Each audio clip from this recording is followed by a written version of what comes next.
दोस्तों एक बार फिर से आप सभी का स्वागत है ज्ञान में सुशील में। तो जैसा आपको पता होगा कि जो सीटेट का एग्ज़ाम है 14 दिसंबर को प्रस्तावित है, तो उसके लिए हम सीडीपी के महत्वपूर्ण प्रश्न लेके आए हैं जो कई बार एग्जाम में पूछे गए हैं। ठीक है, तो दोस्तों वीडियो पूरा देखिएगा क्योंकि यह वीडियो आपके लिए बहुत इंपॉर्टेंट होने वाला है। ठीक है, तो पहला क्वेश्चन देखते हैं। पठन पाठन के अंत में ऐसे अभ्यास एवं गतिविधियां हो जो, ठीक है, जो पठन पाठन के अंत में ऐसे अभ्यास एवं गतिविधियां हो जो, तो पहला ऑप्शन है सरल भाषा वाले हों, बच्चों को स्वयं कुछ करने और सीखने का अवसर प्रदान करें। तीसरा ऑप्शन है केवल पाठ से ही संबंधित हों। चौथा है पाठ पर बिल्कुल आधारित ना हो। तो इसका जो सही उत्तर होगा यहाँ पे 2 करेक्ट होगा, बच्चों को स्वयं कुछ करने और सीखने का अवसर प्रदान करे। ठीक है, जो पठन पाठन के अंत में जो ऐसे अभ्यास कराने चाहिए, गतिविधियां होनी चाहिए जो बच्चों को स्वयं कुछ करने और सीखने का अवसर प्रदान करे। ऑप्शन यहाँ पे 2 करेक्ट है। अगला प्रश्न देखिए, पहली और दूसरी कक्षा में भाषा शिक्षण के साथ ही कला शिक्षा को समेकित करने का उद्देश्य नहीं है। तो कौन सा उद्देश्य नहीं है आपको यह बताना है। पहला चित्रों के माध्यम से अभिव्यक्ति का विकास, दूसरा बच्चों द्वारा आनंद की प्राप्ति, तीसरा बच्चों के लेखन में परिपक्वता लाना, चौथा है बच्चों की रचनात्मकता का विकास।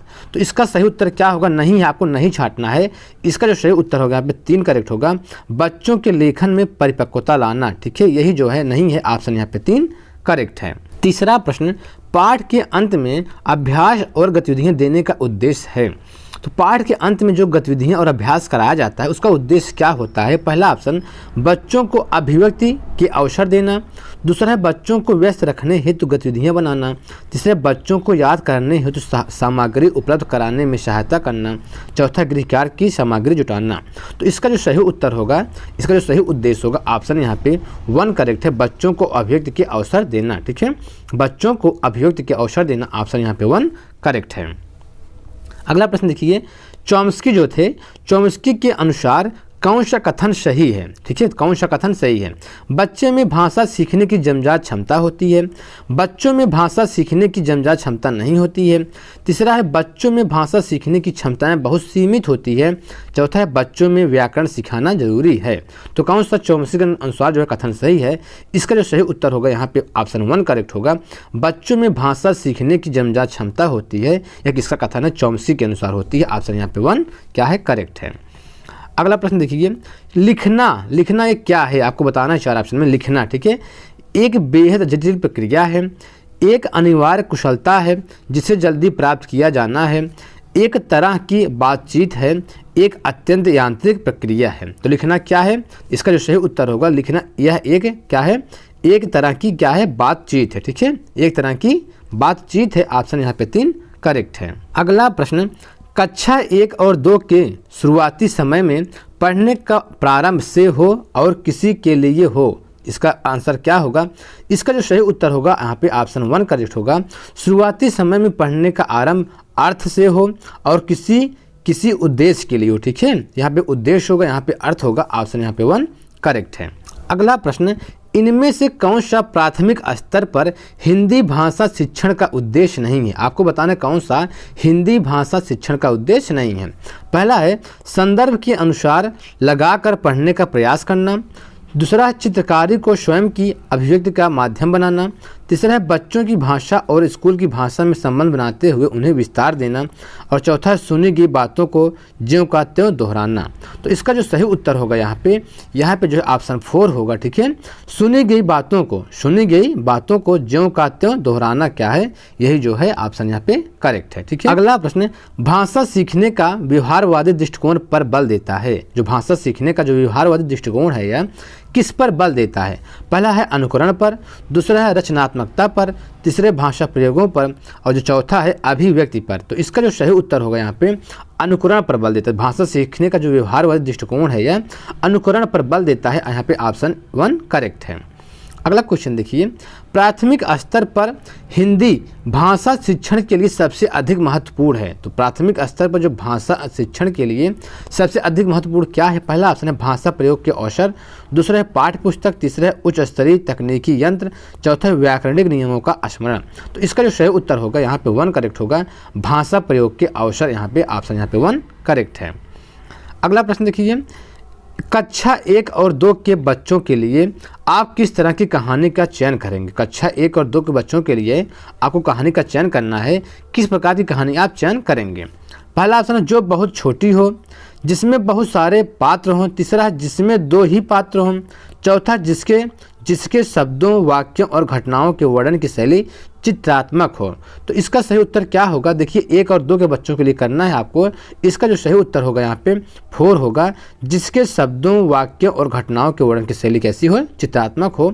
ऑप्शन यहाँ पे 4 करेक्ट है। अगला प्रश्न देखिए, किस विद्या के शिक्षण के समय आप मौन पठन को महत्व देंगे। ठीक है, मौन पठन को आपको महत्व देना है किस विद्या के शिक्षण में।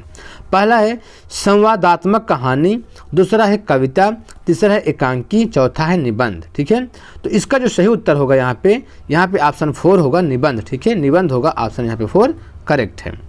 अगला क्वेश्चन देखिए, भाषा शिक्षण की प्रक्रिया, जो भाषा शिक्षण की प्रक्रिया, तो इसका जो उत्तर आपको देना है कौन सा उत्तर करेक्ट है। तो भाषा शिक्षण की जो प्रक्रिया है, पहला है अत्यंत जटिल प्रक्रिया है, दूसरा है भाषा की कक्षा में ही संभव है, तीसरा है घर में संभव नहीं है, विभिन्न विषयों की कक्षाओं में भी संभव है। तो जो भाषा शिक्षण की प्रक्रिया होती है, इसका जो उत्तर होगा ऑप्शन यहाँ पे 4 करेक्ट होगा, विभिन्न विषयों की कक्षाओं में भी संभव है। ठीक है, तो भाषा शिक्षण की जो प्रक्रिया होती है विभिन्न विषयों की कक्षाओं में भी सीखी जाती है। ऑप्शन यहाँ पे 4 करेक्ट है। अगला क्वेश्चन, कविता शिक्षण में, ठीक है, कविता शिक्षण में आप सर्वाधिक महत्व किसे देंगे। ठीक है, तो कविता शिक्षण सर्वाधिक जो महत्व देंगे किसको देंगे। पहला ऑप्शन है कविता में अलंकारों की पहचान, दूसरा है कविता का भाव विश्लेषण, तीसरा है कविता के तत्वों के आधार पर उसकी समीक्षा, चौथा है कविता का भावपूर्ण पठन और रसानुभूति। ठीक है, तो कविता शिक्षण में जो सर्वाधिक महत्व देंगे किसको देंगे, इसका जो सही उत्तर होगा यहाँ पे 4 होगा, कविता का भावपूर्ण पठन और रसानुभूति। ठीक है, ऑप्शन यहाँ पे 4 करेक्ट है। अगला क्वेश्चन देखिए, विद्यालय आने से पूर्व बच्चे, ठीक है, विद्यालय आने से पूर्व बच्चे क्या रखते हैं आपको बताना है। पहले भाषा के व्याकरण की सचेत समझ रखते हैं, दूसरा भाषा का बिल्कुल भी ज्ञान नहीं रखते, तीसरे अपनी भाषा में समझने समझाने की कुशलता से लैस होते हैं, चौथा सभी भाषाओं में क्या होते हैं, पूर्ण दक्षता रखते हैं। तो इसका जो सही उत्तर होगा यहाँ पे 3 करेक्ट होगा, अपनी भाषा में समझने समझाने की कुशलता में लैस होते हैं। ऑप्शन यहाँ पे 3 करेक्ट है। अगला प्रश्न देखिए, सस्वर पठन का मुख्य उद्देश्य है, जो सस्वर पठन होता है उसका मुख्य उद्देश्य क्या है। ठीक है, तो पहला ऑप्शन बच्चों की पढ़ने संबंधी झिझक को समाप्त करना, दूसरा है बोलकर पढ़ना, तीसरा है द्रुत गति से पठन करना, चौथा है मौन पठन करना। तो सस्वर जो पठन होता है उसका जो मुख्य उद्देश्य होता है क्या होता है। ऑप्शन यहाँ पे 1 करेक्ट है, बच्चों में जो पढ़ने की संबंधी झिझक होती है उसको समाप्त करना सस्वर पठन का मुख्य उद्देश्य होता है। यहाँ पे ऑप्शन 1 करेक्ट है। अगला प्रश्न देखिए, शिक्षक की स्वयं की भाषा की कुशलता, ठीक है, शिक्षक की स्वयं की भाषा प्रयोग की कुशलता, इसका कौन सा ऑप्शन यहाँ पे सही है।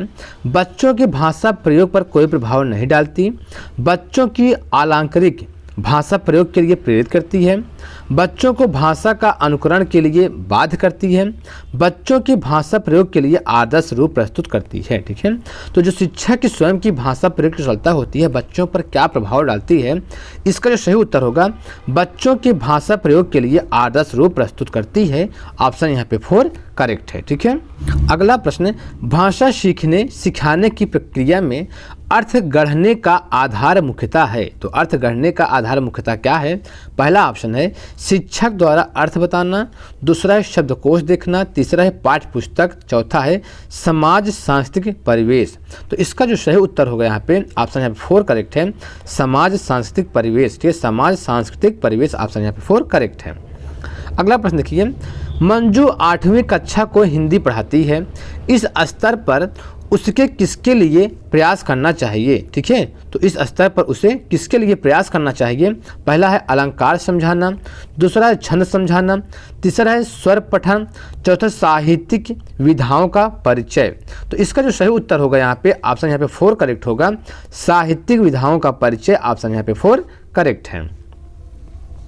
अगला क्वेश्चन देखिए, अर्थ की गहनता को समझने में कौन सी पद्धति सर्वाधिक रूप में सहायक है? तो कौन सा? द्रुत पठन, दूसरा है धीमा पठन, तीसरा है सस्वर पठन, चौथा है मौन पठन। तो इसका जो सही उत्तर होगा क्या होगा? मौन पठन होगा। ऑप्शन यहाँ पे 4 करेक्ट है। अगला प्रश्न, प्रश्न पूछना, प्रतिक्रिया व्यक्त करना, परिचर्चा में भाग लेना, वर्णन करना क्या कहलाता है? भाषा आकलन के तरीके मात्र हैं, भाषा सीखने सिखाने तथा आकलन के तरीके हैं, केवल शिक्षण पद्धति है, केवल साहित्यिक गतिविधियां हैं। इसका जो सही उत्तर होगा यहाँ पे, ऑप्शन यहाँ पे 2 करेक्ट होगा। भाषा सीखने सिखाने तथा आकलन के तरीके हैं। ऑप्शन यहाँ पे 2 करेक्ट है। अगला क्वेश्चन देखिए, भाषा सीखने सिखाने का उद्देश्य है।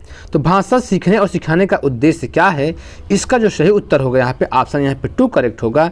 विभिन्न स्थितियों में भाषा का प्रभावी प्रयोग करना। ठीक है, विभिन्न स्थितियों में भाषा का प्रभावी प्रयोग करना। ऑप्शन यहाँ पे 2 करेक्ट है।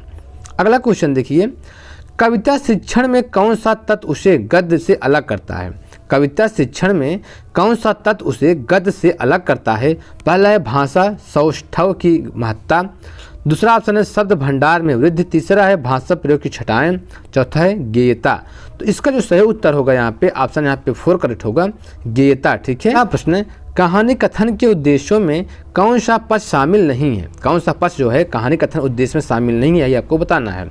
पहला है शब्द भंडार का विकास, दूसरा है कल्पनाशील का विकास, तीसरा है सृजनात्मकता का विकास, चौथा है भाषा के लिखित रूप से परिचय। तो कौन सा ऑप्शन यहाँ पे सही है? ऑप्शन यहाँ पे 4 करेक्ट है, भाषा के लिखित रूप से परिचय, यही शामिल नहीं है। ऑप्शन यहाँ पे 4 करेक्ट है।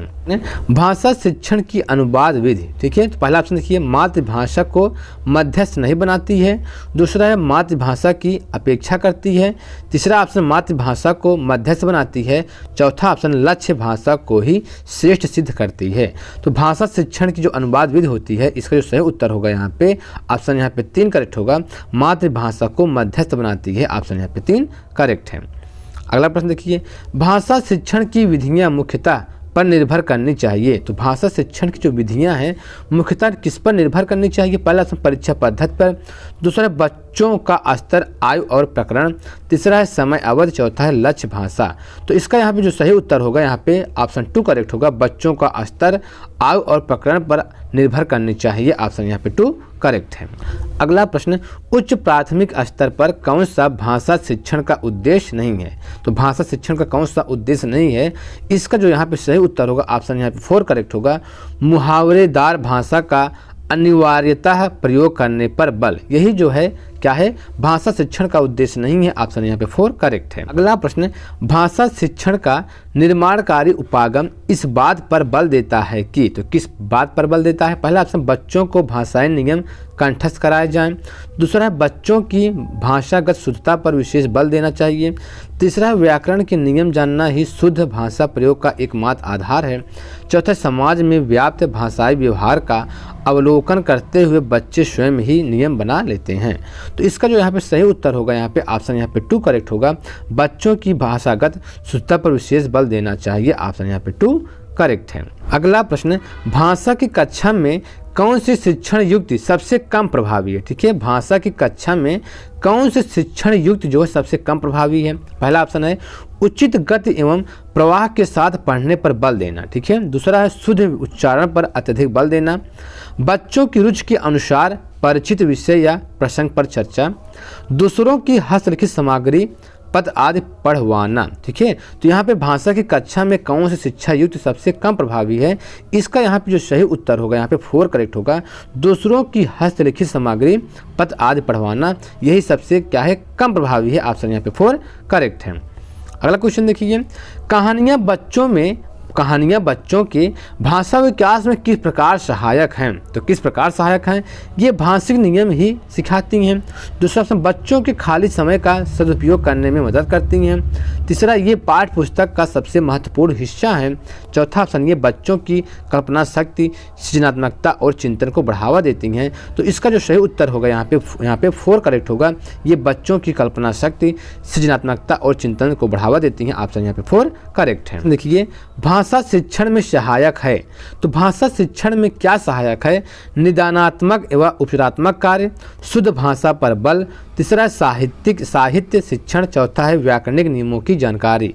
तो इसका यहाँ पे जो सही उत्तर होगा निदानात्मक व उपचारात्मक कार्य। ठीक है, निदानात्मक व उपचारात्मक कार्य, ऑप्शन यहाँ पे 1 करेक्ट है। अब प्रश्न है, भाषा शिक्षण का संप्रेषणात्मक उपागम किस पर बल देता है? पहला ऑप्शन भाषिक संरचनाओं की जानकारी पर बल देता है, दूसरा है संदर्भ में भाषा प्रयोगिक कुशलता पर बल देता है, तीसरा है मातृभाषा प्रयोगों का निषेध करता है, चौथा है बोलना कौशल पर बल देता है। तो कौन सा ऑप्शन यहाँ पे सही है? ऑप्शन यहाँ पे 4 करेक्ट है। जो भाषा शिक्षण का होता है संप्रेषणात्मक जो होता है उपागम, बोलना कौशल पर बल देता है, ऑप्शन यहाँ पे 4 करेक्ट है। ठीक है, अगला क्वेश्चन देखिए, भाषा शिक्षण की कौन सी विधि मातृभाषा को मध्यस्थ बनाए बिना दूसरी भाषा को सिखाने पर बल देती है? तो कौन सी ऐसी है? पहला है द्विभाषीय विधि, दूसरा है अनुवाद विधि, तीसरा है व्याकरण व अनुवाद विधि, चौथा है प्रत्यक्ष विधि। इसका यहाँ पे जो सही उत्तर होगा यहाँ पे प्रत्यक्ष विधि होगा, ऑप्शन यहाँ पे 4 करेक्ट है।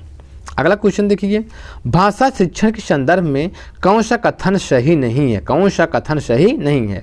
तो यहाँ पे कौन सा कथन सही नहीं है? इसका जो सही उत्तर होगा यहाँ पे 2 करेक्ट होगा।